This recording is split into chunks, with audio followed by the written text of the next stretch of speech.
going to do now. This is key, and this is the most important exercise you're going to learn to do. And you are going, not only are you going to do it, you're going to be the feedback for your partner. Okay, I'm going to partner you up right now, and this is what you're going to do.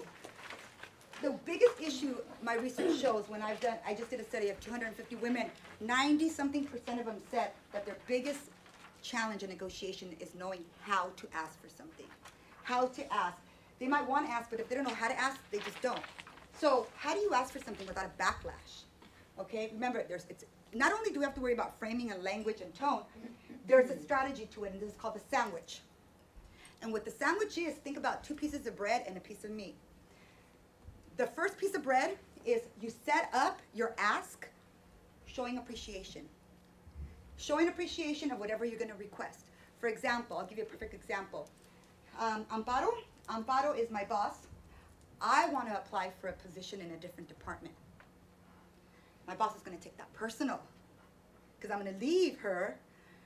So, but I need her recommendation. That's tough. What am I going to do? Well, I have to set it up when I ask for a recommendation. I have to make sure and set it up where Amparo's going to want to recommend me. How can I do that? You always have to go back what's in it for them. How are they going to benefit from it? So, step number 1, I'm going to have to compliment her. But in that compliment, I have to show appreciation. And what that means is that I'm going to tell her, I have to think about what has Amparo done for me to help build me to be the woman I am today, that I can actually move on and feel that I can take on the next role, because it's because Amparo has helped build this powerful woman that I am now, and I need to appreciate her for that. What is that doing? She is now competent. She's developing talent now. She's a leader. So I'm putting her in now I'm like setting her on a stage where I am going to compliment her and show her as a leader. Once I get on the other job, she'll be seen as developing talent, because by the time I'm done, she'll be a superstar and she'll be recommending me. Okay, so I'm going to show appreciation. It's all strategy. I show appreciation based on my request. So whatever your request is, how is that person you're going to request to help you get to where you're at? You have to find something. I don't care where you get it from, because that's what's going to help you set it up. Okay, what you do is you thank them for that. Okay, you thank them for whatever, you show appreciation. And I'll give you an example right now. You put your request in, and then that's the meat. The sandwich is, the bread is compliment, the request in the middle, and then you close it with another compliment. But the compliment, the end compliment, is you have to describe the direct benefit they're going to get by giving you your request. In other words, what's in it for them? Why should they give you what you want? There always has to be something in it for them. Always, or you're not going to get it. They're not going to want to give it to you. There's no need. There's no pressure. Some people are just not that nice. I'm serious. I'm making it as easy for you as you can get, where it's going to be so hard for them to say no. Okay, so let me give you an example. Let's use that example. Amparo is, Amparo, stand up. You're going to be my boss. Okay, so I want to work for Consuelo now, because you just get on my nerves. I'm just kidding. I'm kidding. So I need you to recommend me, because the only way Consuelo is going to take me on if she hears that I'm a good employee, right? And she just needs to hear that from my boss. Now, you take things very personal. You're one of those tough women that thinks everything's about you. Okay, we don't know any of those, right? You're really not like that. Just work with me, okay? He's like, yes, I am. So, so if I tell you I'm leaving you to go to Consuelo, you're going to take that very personal. I already know that. So I need to make sure that you don't take it personal, that I need to make sure that you're able to give me that recommendation and you feel good about it. So I know you have a huge ego, right? Because if you wouldn't have a huge ego, only people that take things very personal have huge egos. Huge egos take things very personal. It's all connected. If they don't take things personal, they don't have a huge ego. There's no need to. So I need to find a way to make sure that my request, which is your recommendation, how have you helped me be ready for that? So naturally, what I would think is, I'm ready to take the next step. How do I develop that way? Because you've given me the opportunity. I will sit down and try to find what jobs have you given me? What tasks have you given me? What have you done for me that can have helped me develop to the woman I am today? I will find it. I will search 3 years back. I don't care. I will find something that I can nail, that I can build on and go to you and say, Amparo, can I speak to you for a moment? Do you have a moment? Okay, you're Amparo, okay? You're kind of tough, but you're cool, okay? Do you have a moment? Can I speak to you? Yes, of course. Well, I wanted to take this time because, first of all, I want to thank you because I feel that I have developed so much over the last 3 years that you've been my boss, and I could not have done this without you. You have given me the opportunity, specifically when you gave me the opportunity to go to the Women's Leadership Conference, that Women Negotiation Boot Camp training that you allowed me to go to. It really helped. If it wasn't for that, for you giving me the opportunity to grow, I wouldn't feel so confident. And you build talent. I don't know if you know that. Did you know that you actually build talent? Yes, I did. Oh. Oh my gosh, she's confident. Okay. Well, yes, you do, and you help build who I am today. And because of that, I feel I'm ready to take the next step. And there's a position open in Consuelo. You know, Consuelo in the other department, in the Human Resource Department, there's a position open there that allows for a raise, and I feel I'm ready for that because of you. I feel I'm ready to take that next step, and I would really, really, really appreciate your recommendation in allowing me to take that next step. Once I do that, I know I can excel, and I will owe it all to you. Because of you, I will become and I will excel, and who knows, one day where I'm going to become, and it's because you have allowed me to do this. So my request is, will you support me in this? And I can guarantee you I will make you proud. What do you say? Of course. Okay, thank you. Or she'll give you a double your salary. See, honestly, I don't see it as kissing. Personally, if she really has helped me, I want to show her that much appreciation. If she hasn't, then I'll find something I can appreciate her for. People want to feel appreciated. It's all how you make them feel. It's only kissing up when it's fake. That's the way I see it. Because I love to tell people their greatest strengths. I love to make people feel good on the truth. Why shouldn't I? You know, if now I'm lying, that's kissing up. I'm just making up stuff. And also, I think you know when someone's kissing up or not. You know, you can feel it. I would be, you know, right now it's active playing, but I would be definitely. It has to come with passion. I've seen women use this sandwich tactic or strategy, and it's horrible because they say, "You really helped me move up. Thank you. I want to work for Consuelo. Will you recommend me?" Use the same words. Their tone is not appreciative. They're not excited. You know, you're excited when you're appreciative.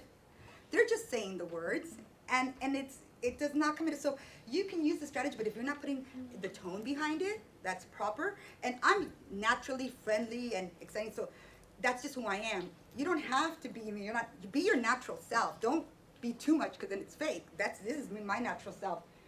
But you have to frame it properly. Framing is using the sandwich. Compliment, request, compliment. But the compliments have to be in direct proportion with your request. You can't say, "You have beautiful shoes. Will you help me get into that job with Consuelo? By the way, I love your house." It doesn't work, you know what I mean? I mean, once you get in the habit and you start, every time you sit down and you're going to make a request, you start becoming so natural that you could drive in the car later and then this request, the framework will fall in easy. But at first you're going to have to sit down and really think about it. Mm-hmm. The request you make, the appreciation and the benefits have to be in direct proportion to your request. That's key. Because if not, it's not in sync and it sounds fake. But if you can always think, whatever you're going to request, that person has to be benefiting from it, then you have to, in other words, you have to tie it in and find a way they're going to benefit from it. There's really no reason for them to give it to you. I mean, unless, you know, even if you deserve it. Not everybody gets what they deserve. They get what they negotiate. And this works for women. Mm-hmm. So the truth is that that is because you're showing appreciation. Yes? I've dealt, you know, with employees who've done this to the point where, I mean, the minute they would start, it's like, okay, what do they want? What do you want? Yeah. But because that wasn't who they were, right? Yeah. Well, you're waiting for the other shoe to drop. You're listening and you're going, all right, just get to it because I know this is a manipulation. Mm-hmm. And really, you feel that? So that means that person was not naturally nice. Maybe they weren't very skilled at it, but I guess what I'm saying is that with regard to an employee, someone with whom you deal over and over and over mm-hmm. again, and after many years you've you know, a lot of things have happened. You would learn which employees were manipulative, and when they Exactly. would start with this, it was like, okay, See, that's the thing. They we can use whatever save they all want. the It doesn't. compliments and just get to it. What is it you are trying to manipulate me for? Exactly. And you know what? You made a perfect point. Ladies, I cannot do anything to help your character. You are who you are. You've built your own brand. If you're not reliable, there's no negotiation skills I can teach you that will help overcome any of that. In other words, if you're not trusted, if you're manipulative, if that's just your personality, of how if people see you, if that's what I call your personal brand, all this won't work for you. Because people don't even trust you when you open your mouth. I'm not saying any of you are like that. I'm just saying that character is key. I'm talking about someone who works hard, who's earned what they're going to ask for. And most women have earned it, they just can't ask. See, most men haven't earned it, they just ask. No, it's true, they do, and that's why they get it. You know what I mean? Because they don't feel they need to earn it. They're like, but for women, we work too hard and we don't ask. Now, there's people that open their mouth and I don't care what they use on me, they will not get anything just because I don't like them. Yeah, past experience. Too. Yeah, exactly. Where past the other experience. shoe has dropped later. They've asked for this, and they get you to agree to that. And so there was always And then comes the other shoe that drops yeah, a little and later. those are what I call them difficult manipulative people. And so those are the exceptions that it won't work for, these skills. And yes, absolutely none of this will work, but we're going with the general, which I'm assuming all you women are hard workers and just one strategy to learn how to ask. Yes. But even beyond knowing the person, if you're walking into a room negotiating for the first time and someone's never met you, and you start off with a compliment and they already know you're there for something, that wouldn't be characterized as being fake. Okay, she's complimenting me because she wants something. Not if that's your natural. In other words, if you're just never complimentary, that's what I mean. You need to start. If you're just never complimentary and you just totally out of character when you walk But in they there. don't know your character. I'm saying you're walking into a room with somebody that does not know you, and you're starting off like that, and obviously your reason for there is because you're negotiating something.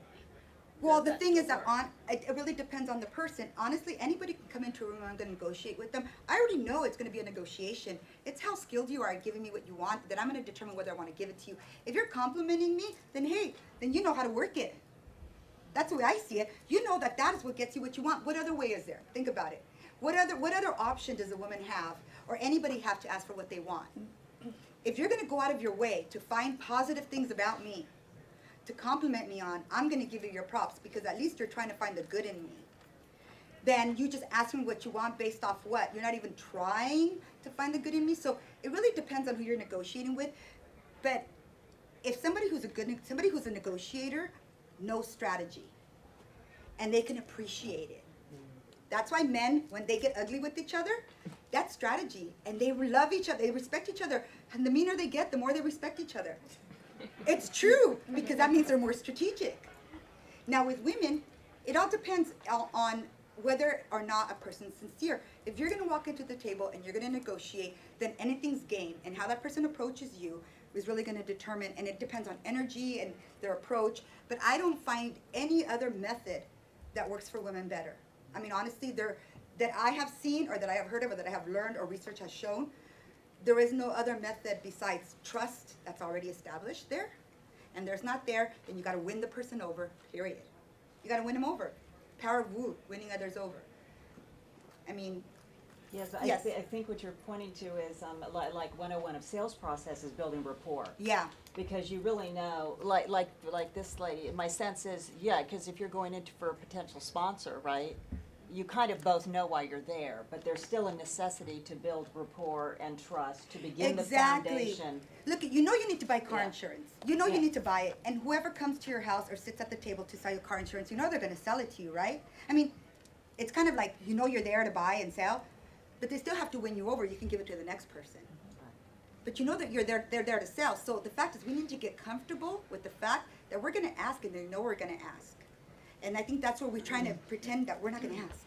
We're trying to pretend that, no, I don't want them to even think that I'm going to ask. Well, you know what, you are, and they know it, and everybody knows it. And they're not going to give it to you unless you ask. And we need to get comfortable with that. I used to be very uncomfortable. I don't want them to think I'm fake. I don't want them to think I'll tell I want. And I said, you know what? But I need it, and I want it, and they don't mind, because they know that's what they're there for. I need to be confident, and then they're okay with it. It was really about me at that time. Over here and then over here, yes. What do you think is the difference between strategy and manipulation? Manipulation is honestly, I think that you don't have good intentions. Manipulation is when you're trying to get something for yourself regardless of the cost to the other person. And you're trying, in other words, it's all about you. And you don't care if it hurts the other person or if it doesn't matter. You don't even have to be vindictive, you just don't care. To me, strategy is you're looking for the well-being of you and that other person. You're going to create your strategy based on what's good for you, but also how the other person can benefit from it. And that's what women do different than men. So a man's strategy Is doesn't have manipulate. the other person's benefit in mind?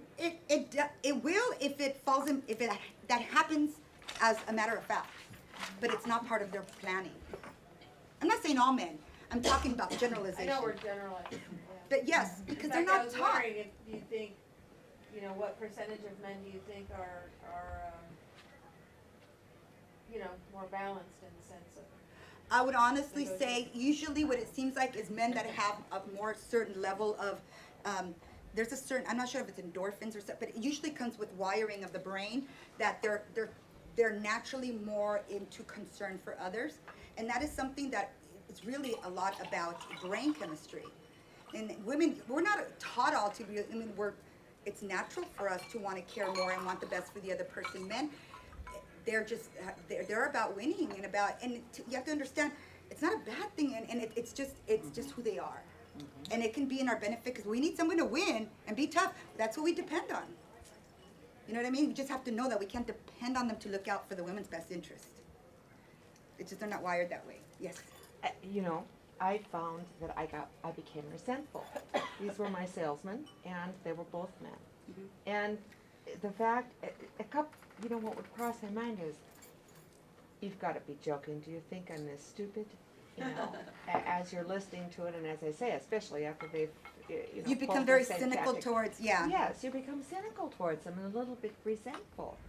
So, my question is, and I don't know that I ever did this, but I was very tempted to simply say, you know what, you can stop right there. Let's call this what it is. Let me ask you something. know. Did you even care to listen to them, or you just, from the very beginning, you didn't even care because you already knew, in your mind, you had already made up your mind that they were a salesperson and that's it? In the beginning, because we worked together for a long time, I was definitely open.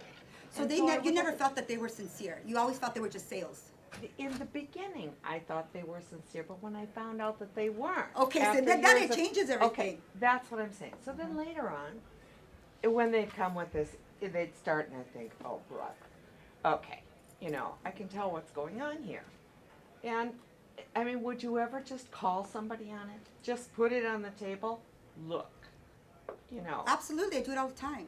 Like if they're like BSing me, Right. I do it If all they- the time.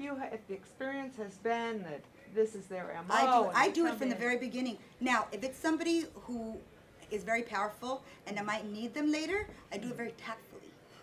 Yes. Okay. And if it's somebody who is just a kid who's basically trying to suave me, I'm like, look it, honey, Yeah. you have no idea who you're dealing with. Yeah. And I sit him down and I say, look, I know exactly what you're doing. You're using this strategy, you're using the crunch and this tactic, da da da da da. And this is what you think, and this is what you think I'm gonna do, and this is how I'm gonna react, and it's not gonna happen. Okay. And then they laugh. They're like, wow, I ended up with you, huh? And I'm Yeah. like, yeah. So we make a joke. Because you know what? Honestly, the way I see it is these poor kids, that's all they learn, and they're just kind of, applying it. And with Some of them aren't very good at it. yeah, exactly. And honestly, I can tell you one thing. That's why I say there's no replacement for character, because I was doing this $500,000 deal, this huge deal with this company, and there was something they wanted me to create. I didn't think I was an expert or the greatest at it. I think there's better people out there for this one thing they wanted me to create. And I said, you know what? Either I can bring someone in who's really good at it, or I think you should go out of house for that, and I will take care of the 3/4 part. This other 1/4, I'm not going to sit there and lie to them. I'm not going to try to sell them something, And they're like, wow, like thank you, So no matter what I tell them now, they believe me because I'm not trying to make that sale. I'm trying to do what's best for them. What am I going to sell that part for if I know that I cannot deliver as best as the next person? Either I'm going to be the best at what I do, or I don't want to do it. That's just me. So I've earned that trust now. They don't even ask how much I charge for things. They just say invoice me. because they trust me enough to know that. So that's the kind, what I mean, that negotiations, once you're in that trust, then that's all you really need. But if you don't have it,